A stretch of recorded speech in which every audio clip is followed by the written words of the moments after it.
वह खून कहो किस मतलब का, जिसमें उबाल का नाम नहीं। वह खून कहो किस मतलब का, आ सके देश के काम नहीं। वह खून कहो किस मतलब का, जिसमें जीवन न रवानी हो। जो परवश होकर बहता है वह खून नहीं है, पानी है। जी बिल्कुल, आज इन पंक्तियों को साकार करने वाला दिन है। आज कारगिल विजय दिवस है। 26 जुलाई 1999 को हमने कारगिल युद्ध में जीत हासिल की थी। हमारी सेना ने बड़े ही जोश के साथ और बड़े ही साहस के साथ लगभग 3 महीने के युद्ध के बाद आज के दिन कारगिल को आखिरकार जीत ही लिया था। कारगिल का जो युद्ध है, जब भी हम उसका ज़िक्र करते हैं तो हमारे रगों में हमारा जो खून है वो उबाल लेने लगता है, यानी कि वो जोश से भर जाता है कि आज के दिन हमने कितनी बड़ी विजय हासिल की थी। और इस कारगिल विजय दिवस की आप सभी को मैं एक बार फिर से हार्दिक शुभकामनाएं देती हूँ, क्योंकि आज का दिन हमें याद दिलाता है कि किस प्रकार हमारी भारतीय सेना ने 1999 के कारगिल युद्ध को जीता था। अब मैं आपको एक बार बता दूं कि कारगिल युद्ध जो है वो कब से कब तक चला था। कारगिल जो युद्ध है वो 3 मई 1999 को स्टार्ट हुआ था।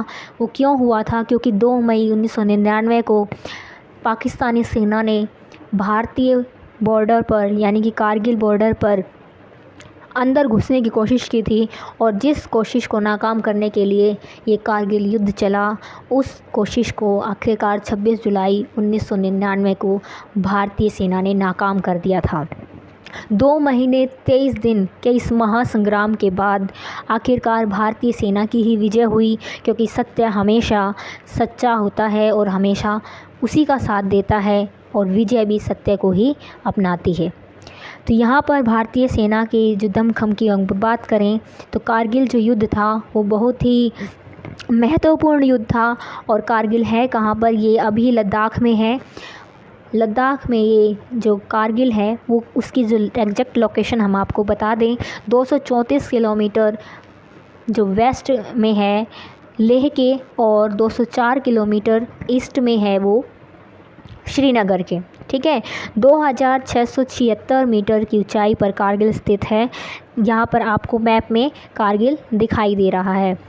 कारगिल का जो युद्ध है उसके अंदर जो सैनिकों की संख्या थी, जिन्होंने भारतीय जो सैनिक थे जिन्होंने अपना जोश और होश के साथ युद्ध किया, और इस युद्ध में हमारे जो सैनिक थे वो लगभग 559 जो सैनिक हैं वो शहीद हुए, जिन्होंने अपने जान की आहुति देकर, अपने प्राणों का बलिदान देकर भारत माता की सेवा में अपने कर्तव्य का पालन किया, और भारत माता के आंचल पर विदेशियों का पैर नहीं पड़ने दिया।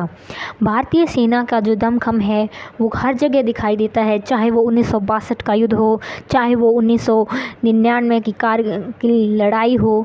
किसी भी समय जो है भारतीय सेना पीछे नहीं हटी है। उसने पूरे दम और जोश के साथ और पूरी तत्परता के साथ आगे बढ़ने का प्रयास किया है। इस युद्ध में भारतीय सरकार का भी अहम योगदान रहा। उस समय के तत्कालीन प्रधानमंत्री श्री अटल बिहारी वाजपेयी जी ने भी भारतीय सेना को उन्मुक्त होकर ये कह दिया था कि तुम्हें विजय हासिल करनी ही है। 26 जुलाई 1999 को इंटरनेशनल डिप्लोमेटिक इंटरवेंशन की तरफ से जो सहायता मिली, उसके कारण जो है युद्ध विराम हुआ। इस युद्ध में हमारे जो मित्र देश इजराइल से भी हमें बहुत सहायता मिली थी। इसके अलावा जो कारगिल युद्ध के अंदर जो हीरोज़ थे, हमारे कारगिल हीरोज़ जिन्हें हम कह सकते हैं, उन 559 हीरोज़ के नाम जो है अमर जवान ज्योति जो बनाई गई, उनके लिए परमवीर चक्र उनको दिया गया, उनके शौर्य के लिए महावीर चक्र उनको दिया गया। तो कारगिल युद्ध के अंदर जो सेना के जो सैनिक थे उन सब को एक विशेष सम्मान जो है भारतीय सरकार ने दिया। वो जो सम्मान है वो तो एक नाम मात्र का सम्मान है, लेकिन सबसे बड़ा सम्मान तो हमारे दिल से निकलने वाली वो दुआएं हैं, वो आशीर्वाद हैं, जिसके कारण आज हम आज़ाद देश के अंदर सांस ले रहे हैं। हमारी जो आज़ादी है वो इन्हीं सैनिकों के दम पर है, इन्हीं सेनाओं के दम पर है। हमें कभी भी ये नहीं भूलना चाहिए कि हमें इस सेना के प्रति हमें कृतज्ञ रहना है। हम एक भारतीय नागरिक होने के नाते सदैव कृतज्ञ रहेंगे कि भारतीय सेना हमारे लिए कितनी उपयोगी है। ये हमें जानना बहुत ज़रूरी है। तो इसके लिए जो भारतीय सरकार ने 2004 में ground zero location eight Dras पर जो कारगिल मेमोरियल स्टैचू बनाया, जो कौन सी हिल पर है, वो टोलोलिंग हिल पर है। जो विजय दिवस को याद करने का आज हमारा यही उद्देश्य था कि आप उन हीरोज़ को ना भूलें। हर साल आने वाली जो ये 26 तारीख है, ये हमें याद दिलाती रहेगी। तो ये प्रसिद्ध पंक्तियों के साथ मैं अभी अपनी वीडियो को समाप्त करने वाली हूँ। शहीदों की चिताओं पर हर वर्ष लगेंगे मेले, वतन पर मिटने वालों का यही बाकी निशान होगा। जय हिंद।